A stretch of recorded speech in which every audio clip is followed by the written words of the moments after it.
Friends రాత్రిపూట ఈ video కింద వస్తుందంటే ప్లీజ్ చూడకండి. ఒకవేళ రాత్రి నిద్రపోవాలనుకుంటే ఈ వీడియో మీకు ఏదైతే చూపిస్తున్నానండి, ఒకవేళ దీని కింద ఎవరు రికార్డింగ్ చేయకపోయింటే మనం చూడే వాళ్ళమే కాదు. ఫ్రెండ్స్ ఇది ఒక రియల్ లైఫ్ ఎక్సోసిజం గురించి ఈ స్టోరీ అండి. ఒక ప్రీస్ట్ దగ్గర ఒక కేసు వచ్చిందండి. ఆ కేస్ ని వాళ్ళు స్టడీ చేయడానికి వెళ్తారండి. ఆ వెళ్ళినప్పుడు ఆ ఎక్సోసిస్ట్ చేసేటప్పుడు ఈ వీడియో తీసుకుని చూడండి, కానీ మీ రిస్క్ మీద.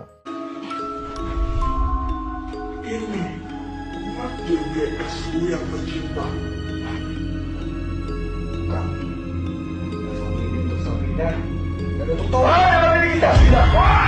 Aku